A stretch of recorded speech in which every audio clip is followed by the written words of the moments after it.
Hello friends, आप सभी का स्वागत है। अपन पढ़ रहे हैं वर्ल्ड ज्योग्राफी और वर्ल्ड ज्योग्राफी लगभग खत्म होने वाली है। सबसे पहले मैं आपसे 5 क्वेश्चन आपको दे रही हूं और इसमें आपको 5 क्वेश्चन कमेंट बॉक्स में आपको आंसर करने हैं। वही क्वेश्चन दिए हैं जो अब तक मैंने आपको पढ़ाए हैं और पेपर में भी आते हैं और हमेशा आपको देखने को मिलेंगे। किसी न किसी एग्जाम में ये क्वेश्चन आपको जरूर पूछे जाएंगे और पूछे भी जाते हैं। तो आप रेलवे के लिए तैयारी कर रहे हो, जेल प्रहरी के लिए तैयारी कर रहे हो, दिल्ली पुलिस की तैयारी कर रहे हो, ये आपको काफ़ी हेल्पफुल होने वाले हैं। अगर आप पढ़ते हो, अगर आपके अंदर कंसंट्रेट होकर आपको स्टडी करने की आदत लगी है, तो आप इनको वीडियो देखने से पहले आपको इनके 5 जो क्वेश्चन दिए हैं 5 के आपको कमेंट में आंसर देने हैं। मैं आपके क्वेश्चन का इंतजार करूँगी। अगर नहीं आता है कोई बात नहीं, लेकिन आपको क्वेश्चन वैसे तो आपको वीडियो देखना है पूरा, और इसमें जो आपको दिए हैं क्वेश्चन बिल्कुल पक्के में आपको आंसर आएंगे। ठीक है, तो आपको सबसे पहले क्वेश्चन आपको दिख रहा होगा, सबसे चमकीला ग्रह कौन सा है। ठीक है, आपको 8 जो ग्रह हैं, 8 ग्रहों के बारे में पूरी कंप्लीट जानकारी मैंने दी है। तो सबसे चमकीला ग्रह कौन सा है आपको आंसर देना है। वही प्यारी घास के मैदान। आपको अब तक कितने कॉन्टिनेंट पढ़ा दिए? 5 कॉन्टिनेंट, 4 कॉन्टिनेंट कंप्लीट हो चुके हैं, यानी कि चारों कॉन्टिनेंट में जो जानकारी थी काफ़ी यूजफुल है, काफ़ी इंपॉर्टेंट रही है और आपको पढ़ना है, रिवीजन करना है।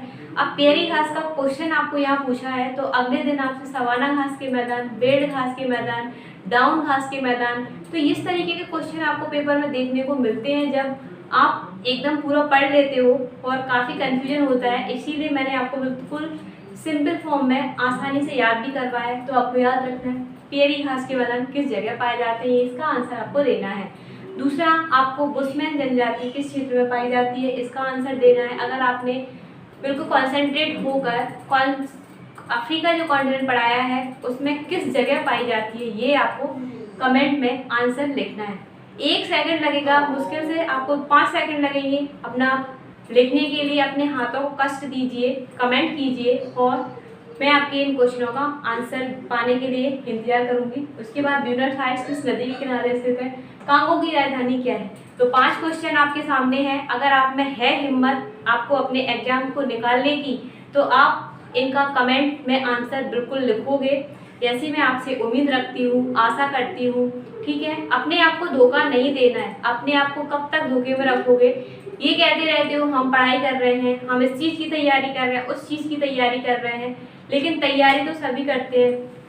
तैयारी वही कर रहे हैं, तैयारी का मतलब वही है जो क्वेश्चन आपसे यहाँ पूछा जा रहा है तुरंत उसका आंसर देना है। बिल्कुल मोबाइल खोलते ही अपनी उंगलियों को थोड़ा सा कष्ट दीजिए, इधर उधर की चीज़ों पर ध्यान देने की बजाय। ठीक है, अब स्टार्ट कर रहे हैं यूरोप कॉन्टिनेंट। पहले यूरोप कॉन्टिनेंट के अब कंट्रियों के कैपिटल सहित आपको याद करवाएंगे, उसके बाद आगे बढ़ेंगे। तो अब आपको पहले 5 क्वेश्चन के आंसर। अब अपन देख रहे हैं यूरोप महाद्वीप। यूरोप महाद्वीप में सबसे पहले अपना वही तरीका, सबसे पहले आपको क्या कॉन्टिनेंट में जितनी कंट्रियां हैं उन कंट्रियों में से लगभग जो आपके एग्जाम के लिए इम्पोर्टेंट है और हमेशा फेमस रहती है उनकी आपको कैपिटल याद करनी है। ठीक है, उसके बाद उस कॉन्टिनेंट में क्या चीज़ें फेमस है वो कंप्लीट करेंगे। तो आज आपको लगभग 13 कंट्रियां आपको हम बताएंगे, कैपिटल सहित आपको देखना है।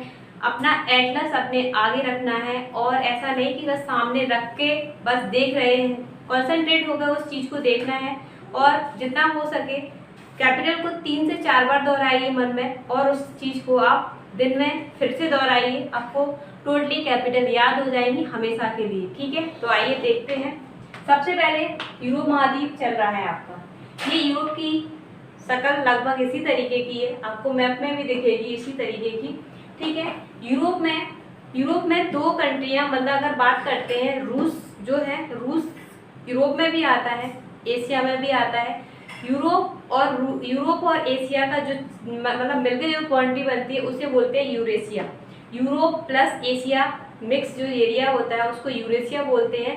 तो रूस को दोनों चीज़ों में काउंट किया जाता है, एशिया कॉन्टिनेंट में भी, यूरोप कॉन्टिनेंट में भी काउंट किया जाता है। ठीक है, तो सबसे पहले आप जो चीज़ देख रहे हो, सबसे पहले कंट्री कैपिटल सहित आपको आगे बढ़ना है। ठीक है, तो सबसे पहले आइसलैंड की कैपिटल। आइसलैंड एकमात्र ऐसा द्वीप है, या बोल सकते हैं एक ऐसा आइलैंड है जहाँ पर लोग रहते हैं। देखो अभी तक जितने आपने आइलैंड पढ़े हैं वहाँ पर मानव बिल्कुल नहीं रहता, ये है। तो ये एकमात्र ऐसा द्वीप है जहाँ पर मानव रहता है, यानी कि रहवासी एकमात्र ऐसा द्वीप जिसका नाम है आइसलैंड। कैपिटल का नाम याद रखना है रेक्याविक। क्या है इसकी कैपिटल? रेक्याविक। तो किस तरीके से याद करनी है?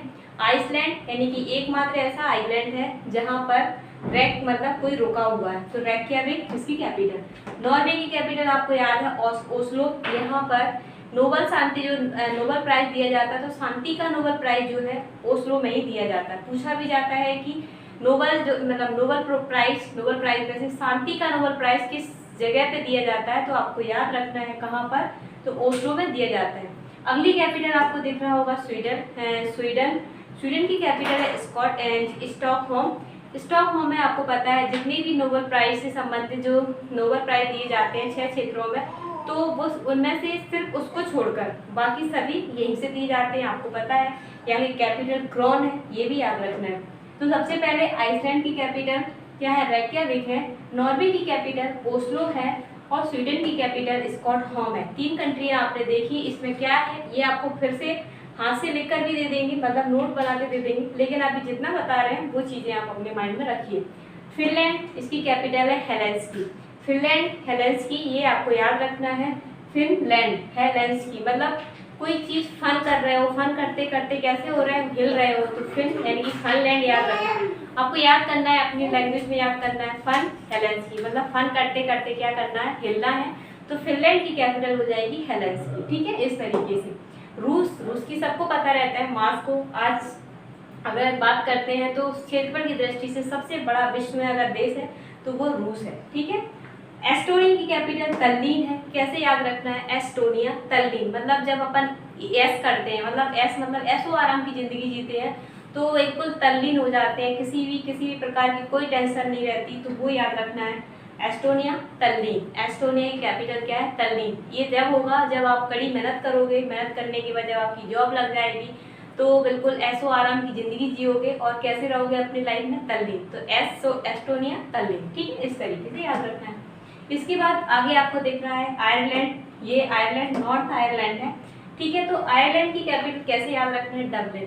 तो जो आयरन लेडी है, मतलब आयरन लेडी जो है वो कौन सा साबुन लगाती है? डब। तो आयरन मतलब आयरन लेडी से याद कर लेना, आयरलैंड की कैपिटल डबलिन, ऐसे। इसके बाद आपको दिख रहा होगा यूनाइटेड किंगडम, यानी कि तो सबको पता होगा ब्रिटेन बोले या यूनाइटेड किंगडम बोले, इसकी कैपिटल लंदन है, ठीक है। तो यूके यानी कि लंदन, ठीक है। फ्रांस आपको दिख रहा है, फ्रांस की कैपिटल पेरिस है, ये सबको पता है। सुराग सुंदरियों का देश अगर बोलते हैं तो फ्रांस को बोलते हैं। पेरिस फैशन की नगरी बोला जाता है। जितने भी मतलब फैशनिंग जो डिजाइनिंग से संबंधित चीज़ें अगर देखते हो तो ज़्यादातर यहाँ पर आपको इंडिया में भी पेरिस, जैसे कपड़ों पर पेरिस वगैरह लिखा रहता है, तो आप याद रखना है कि फैशन की नगरी पेरिस है, बताएंगे आपको। नीदरलैंड, इसकी कैपिटल क्या है? एम्स्टर्डम। नीदरलैंड एम्स्टर्डम, ठीक है। इसके बाद बेल्जियम ब्रुसेल्स, पता है बेल्जियम की कैपिटल ब्रुसेल्स है। काफ़ी जो ऑर्गेनाइजेशन है उनके हेडक्वार्टर भी यहाँ पर स्थित है, ठीक है। जैसे यूरोपियन संघ है, यूरोपियन संघ की कैपिटल यूरोपियन संघ है, उसका हेडक्वार्टर ब्रुसेल्स में पड़ता है, ठीक है। ये आपने देखा। नाटो जो आपने पढ़ा होगा, नॉर्थ अटलांटिक ट्रीटी, इसकी जो अगर हेडक्वार्टर की बात करते हैं तो वो भी ब्रुसेल्स बेल्जियम में पड़ता है, ठीक है। तो ये चीज़ें आपको याद रखना है। ब्रुसेल्स हो गया, ब्रुसेल्स की बेल्जियम ब्रुसेल्स, ठीक है। स्पेन की कैपिटल मैड्रिड है, स्पेन की कैपिटल क्या है? मैड्रिड, ठीक है। पुर्तगाल की कैपिटल लिस्बन है। अब सारी कंट्रियों की लोकेशन बता देते हैं, आपको अपने मैप में देखने में बिल्कुल आसानी होगी। तो सबसे पहले आइसलैंड रेक्याविक कहाँ? इधर मिलेगा, बिल्कुल ऊपर की ओर एक छोटा सा आइलैंड बना हुआ ये। नॉर्वे, आपको ये 2 चौथ सी निकली हुई 2 नॉर्थ दिख रही है, इनमें से एक है नॉर्वे, यानी कि इसको मध्य रात्रि का देश भी बोलते हैं, मिडनाइट कंट्री, ठीक है। स्वीडन, इसको आपको यहाँ मिलेगा, स्टॉकहोम इसकी कैपिटल है, ठीक है। फिनलैंड हेलेंस्की, फन करते करते हिलना है, तो पॉइंट नंबर आपको 4 यहाँ मिलेगा। रूस की कैपिटल मॉस्को, याद ही हो जाएगी। एस्टोनिया पॉइंट नंबर 6 यहाँ देखेगा आपको, एस्टोनिया तल्लीन, ठीक है। आयरलैंड आपको पॉइंट नंबर 7 इधर मिलेगा, इसकी कैपिटल डबलिन है। कैसे याद रखना है? आयरन लेडी क्या लगाती है? डब साबुन लगाती है, तो आयरन मतलब डबलिन। वही यूनाइटेड किंगडम लंदन यहाँ मिल जाएगा। फ्रांस आपको पॉइंट नंबर 9 यहाँ मिलेगा। वही अगर बात करते हैं नीदरलैंड आपको यहाँ मिलेगा पॉइंट नंबर 10। बेल्जियम आपको बेल्जियम ब्रुसेल्स, पहले ब्रुसेल्स लिखना था, एक्चुअली में उल्टा हो गया, ब्रुसेल्स, बेल्जियम। ब्रुसेल्स की कैपिटल क्या है? बेल्जियम। बेल्जियम की कैपिटल ब्रुसेल्स। इस तरीके से बोल सकते हैं। याद करने में जिस तरीके से आपको सुविधा लगे उस तरीके से आप याद कर सकते हो। स्पेन मैड्रिड और पुर्तगाल लिस्बन। ये पॉइंट नंबर 13। ठीक है।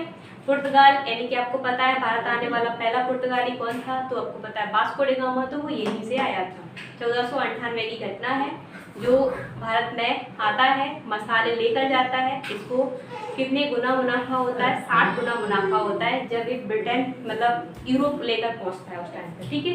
पढ़ेंगे हिस्ट्री में पूरी कहानी के साथ, तो आपको ये सारी चीज़ें बिल्कुल याद ही होनी चाहिए। आए दिन न्यूज़पेपर पढ़ते हो, न्यूज़पेपर में कहीं आपको ब्रिटेन, कहीं आपको पुर्तगाल, कहीं आपको फ्रांस, स्पेन, ये सारे कंट्रियाँ जब आती है ना तो उस टाइम तो टोटली आपको चीज़ें बिल्कुल याद होनी चाहिए। पेपर में कैपिटल पूछी जाती हैं, इसीलिए तो आपको बिल्कुल तैयार रहना है कोई भी एग्जाम हो। ठीक है। तो आपके लिए जो 5 क्वेश्चन दिए हैं उनके आंसर जरूर करना है। अपने आप को चीट नहीं करना है। आंसर आता है कमेंट जरूर कीजिए। हम जानते हैं कि आपको सब कुछ आता है, सब कुछ आता है, तो अगर सब कुछ आता होता तो आज अभी आप एग्जाम क्लियर करके नहीं बैठे होते। इसीलिए अपने आप को इस धोखे में मत रखना कि हमें सब कुछ आता है। छोटी से छोटी सरल से सरल चीज़ है, आंसर जरूर करना है। ठीक है। तो इसके लिए कल फिर मिलते हैं, कल फिर पढ़ेंगे। इसके लिए हमारे साथ जुड़े रहिए। Thank you. ना है जीत का पता, जीत का पता। इन मुट्ठियों में चांद तारे भर के आसमान